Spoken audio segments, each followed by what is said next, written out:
って五色さんも行き倒れてるし。え、チーペン刺さってる。危ねえ。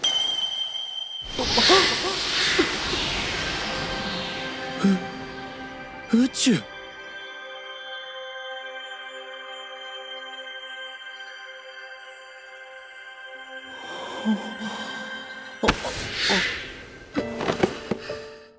So the Galaxy Next Door and Should You Watch It? This one is a absolute yes. This has all the makings of a perfect romance anime that has that little hint of fantasy, little hint of sci-fi with our main character, I guess, or one of our main characters in 𝐒𝐻𝐸𝐭 not being from this natural world. We learn at the end of the episode that she is, and we knew she was from somewhere else based on, the synopsis and the ED and the OP. We knew that she wasn't of this world, quote unquote. But we found out officially at the end of the episode that she is the princess of the meteor country. Now, what that really means, we don't know. And what it also means by 𝐒𝐻𝐭 basically seeing the universe when he pricked her or when he touched her, we don't know what that kind of means either. But we know that his action that he did led them to now be officially kind of bonded forever. And the action that he did is something only that people who are now betrothed ended up doing.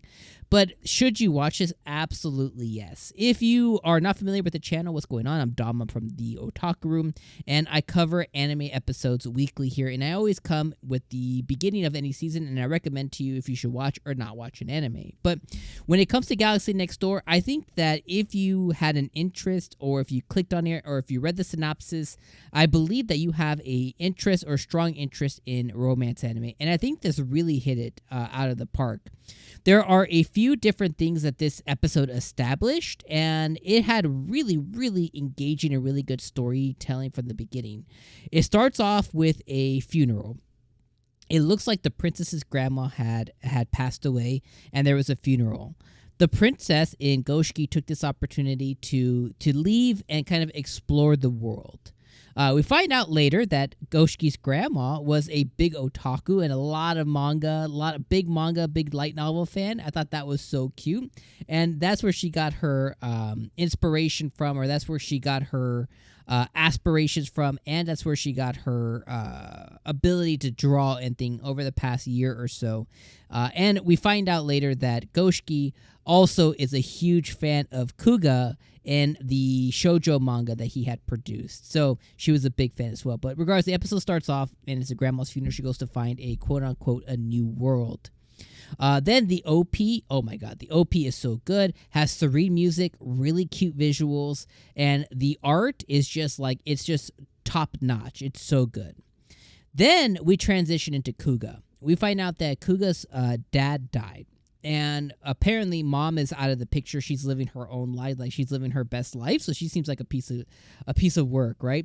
So dad dies, and he is now given, or he now has the responsibility to take care of his two siblings. He's given by his dad. He's given a apartment. So he's given a set of apartments that has it's a set of apartments that has several different housing units, has common places, and it has a bathhouse nearby. But essentially now he makes his income by renting out apartments to several different people who live there, and he makes his income off of being a manga artist. And his goal is to save up money to be able to send his brother and his sister to, obviously support them now, but then save up enough money so that their futures are taken care of when they want to go to college, so he can pay for them to go to college or whatever else he wants to do. So I think it's just establishing a very, very cute storyline, a very cute premise. The episode then goes into he has been really struggling to get backgrounds right for his manga that's due very, very soon. And he finally got a answer to an ad that he put out that he needs a background artist.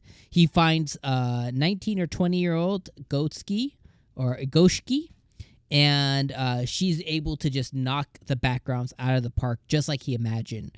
Again, I already touched base on this reason is because she's a big fan, and she kind of based her drawings off of his work. So that's why she's able to kind of really mend and really melt really quickly. Then we get to see them go through some different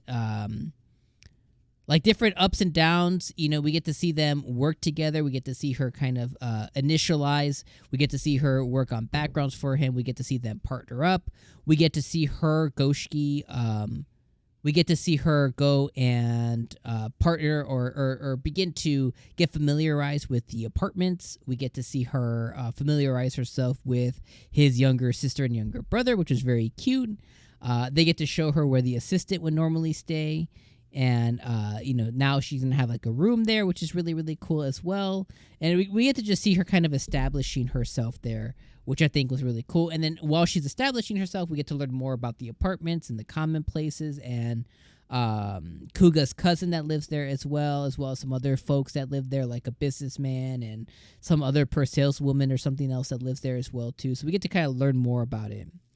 Then we finally transition into the last piece of it, where it's like they're struggling for their background stuff and they have a deadline and everything's working well. And then he finally touches her tail or prick or whatever.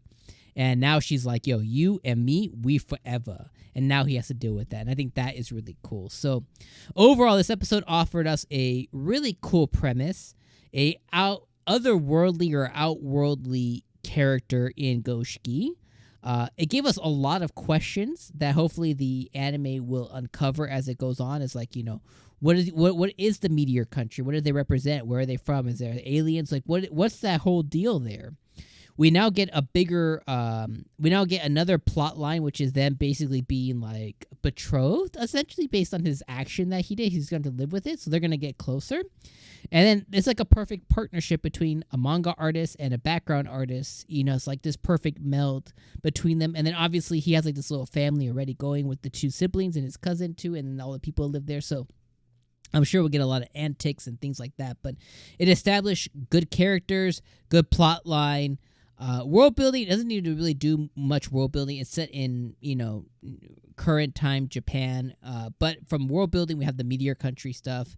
And it establishes a really good line of where we can see this going and the romance that'll ensue, which is exactly what we want to see. So do I recommend it? Absolutely yes. But I do recognize there's a lot of other anime out there right now. So if you want to, let this stack up a bit and watch it later, that's completely okay. But I definitely think if you're just in for romance this season, I definitely think this needs to make your list, because this is probably one of 3 really, really good romance anime so far that I can see it being. But let me know your thoughts if you watched episode 1 in the comments below. If you haven't yet, let me know if you're going to watch it. And if you have nothing to say, just comment down emoji. I would definitely appreciate just letting me know you were here. And of course, check me out all spring season long as we truck through all the first episodes of the season, and should you watch them, and determine what we're going to watch every single week right here on the channel. All right, my friends, I'll see you in the next video. Peace.